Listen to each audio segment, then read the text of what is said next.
সুপ্রিয় চাকরি প্রত্যাশী ভাই বোনেরা, সম্প্রতি ঢাকা ওয়াসা থেকে নতুন একটি নিয়োগ বিজ্ঞপ্তি প্রকাশিত হয়েছে, যেখানে 27টি পদে সর্বমোট 83 জনকে নিয়োগ প্রদান করা হবে। এই পদগুলোর ক্ষেত্রে এসএসসি থেকে স্নাতক পাশের প্রার্থীরা এবং বাংলাদেশের সকল জেলা থেকে নারী এবং পুরুষ উভয়ে আবেদন করতে পারবেন। এছাড়াও আজকের এই বিজ্ঞপ্তি সম্পর্কে আমরা বিস্তারিত জানবো। তার আগে ছোট্ট একটা অনুরোধ, আপনি যদি এই চ্যানেলে নতুন এসে থাকেন তাহলে অবশ্যই চ্যানেলটিকে সাবস্ক্রাইব করবেন, এবং আপনি যদি ফেসবুক পেজ থেকে দেখে থাকেন তাহলে অবশ্যই পেজটিকে ফলো দিয়ে পাশে থাকবেন। আজকে সার্কুলার প্রথমে যে পদ সেটি হচ্ছে প্রশিক্ষক। এই পদে একজনকে নিয়োগ দেওয়া হবে। বলে রাখা ভালো, এখানে যে 27টি ক্যাটাগরিতে সর্বমোট 83 জনকে নিয়োগ প্রদান করা হবে। এই সকল প্রার্থীর ক্ষেত্রে সর্বোচ্চ বয়সীমা হচ্ছে 26শে অক্টোবর 2025 খ্রিস্টাব্দ তারিখ থেকে 32 থেকে 35 বছরের মধ্যে, এবং বেতন স্কেল এখানে উল্লেখ করা আছে।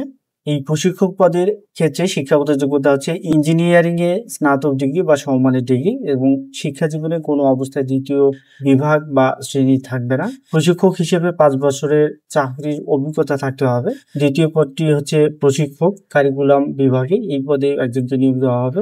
শিক্ষাগত যোগ্যতা হচ্ছে ইংরেজি, অর্থনীতি ও লোক প্রশাসন, বাণিজ্য, ব্যবসা প্রশাসনে কমপক্ষে দ্বিতীয় শ্রেণীর স্নাতক বা স্নাতকোত্তর ডিগ্রি বা প্রথম শ্রেণীর স্নাতকোত্তর ডিগ্রি বা সমমানের ডিগ্রি থাকতে হবে। প্রশিক্ষক হিসেবে চাকরির 5 বছরের অভিজ্ঞতা থাকতে হবে। তৃতীয় পদটি হচ্ছে প্রশিক্ষক মূল্যায়ন বিভাগে। এই পদে একজনকে নিয়োগ দেওয়া হবে। শিক্ষাগত যোগ্যতা হচ্ছে ইংরেজি, অর্থনীতি, লোক প্রশাসন, বাণিজ্য, ব্যবসা প্রশাসনে কমপক্ষে দ্বিতীয় শ্রেণীর স্নাতক বা স্নাতকোত্তর ডিগ্রি এবং প্রথম শ্রেণীর স্নাতকোত্তর ডিগ্রি বা সমমানের ডিগ্রি থাকতে হবে। 4 নম্বরটি হচ্ছে সহকারী প্রকৌশলী। এই পদে 7 জনকে নিয়োগ দেওয়া হবে। শিক্ষাগত যোগ্যতা হচ্ছে সিভিল বা মেকানিক্যাল বা ইলেকট্রিক্যাল ও ওয়াটার রিসোর্স ইঞ্জিনিয়ারিং এ স্নাতক ডিগ্রি বা এবিএসসি অথবা এএমআইই বা সমমানের ডিগ্রি থাকতে হবে। 5 নম্বরটি হচ্ছে সহকারী মেইনটেনেন্স ইঞ্জিনিয়ার। এই পদে একজনকে নিয়োগ দেওয়া হবে। শিক্ষাগত যোগ্যতা এখানে দেওয়া আছে, দেখে নেবেন। 6 নম্বরটি হচ্ছে হিসাব রক্ষণ কর্মকর্তা। এই পদে 2 জনকে নিয়োগ দেওয়া হবে। সেক্ষেত্রে হচ্ছে বাণিজ্য বা হিসাব বা ফাইন্যান্সে কমপক্ষে দ্বিতীয় শ্রেণীর স্নাতক বা স্নাতকোত্তর ডিগ্রি থাকতে হবে।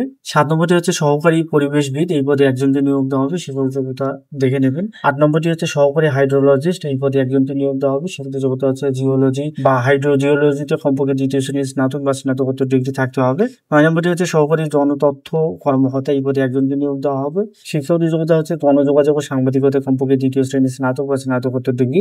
10 নম্বরটি হচ্ছে রাজস্ব কর্মকর্তা। এই পদে একজনকে নিয়োগ দেওয়া হবে। 11 নম্বরটি হচ্ছে উপ সহকারী প্রকৌশলী। এই পদে 10 জনকে নিয়োগ দেওয়া হবে। 12 নম্বরটি হচ্ছে এস্টিমেটর। এই পদে 3 জনকে নিয়োগ দেওয়া হবে। শিক্ষাগত যোগ্যতা দেওয়া আছে। 13 নম্বরটি হচ্ছে হিসাব রক্ষক। এই পদে 1 জনকে। সহকারী রসায়নবিদ পদে 4 জনকে। সহকারী রাজস্ব কর্মকর্তা পদে 8 জনকে। সহকারী নিরাপত্তা ও গোয়েন্দা কর্মকর্তা 4 জনকে নিয়োগ প্রদান করা হবে। ব্যক্তিগত সহকারী কম্পিউটার অপারেটর পদে 7 জনকে। ল্যাবরেটরি টেকনিশিয়ান পদে 2 জনকে। ল্যাবরেটরি সহকারী পদে 2 জনকে। উচ্চমান সহকারী পদে 2 জনকে। বেঞ্চ সহকারী পদে 3 জনকে। সহকারী ফোরম্যান তড়িৎ বা যান্ত্রিক পদে 3 জনকে।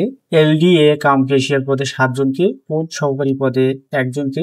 লিফট অপারেটর পদে 1 জনকে। চেইনম্যান পদে 6 জনকে এবং ভান্ডার সাহায্যকারী পদে 2 জনকে নিয়োগ প্রদান করা হবে। ডান পাশে সর্বশেষ কলামে এখানে শিক্ষাগত যোগ্যতা দেওয়া আছে। এগুলো আপনারা অবশ্যই ভালোভাবে দেখে নেবেন। যারা আবেদন করতে ইচ্ছুক তারা dwasa.org.bd এই ওয়েবসাইটে গিয়ে সরাসরি আবেদনপত্র পূরণ করতে পারবেন।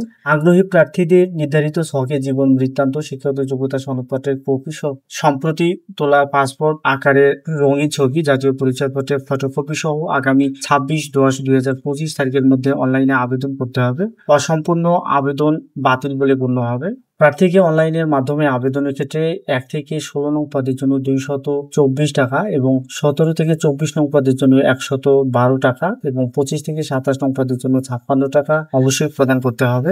এছাড়াও ওখানে আরো কিছু শর্তাবলী আছে যেগুলো আপনারা অবশ্যই দেখে নেবেন। দেখা হবে আবারও নতুন কোনো নিয়োগ বিজ্ঞপ্তির ভিডিওতে। সেই পর্যন্ত ভালো থাকবেন, সুস্থ থাকবেন। আসসালামু আলাইকুম।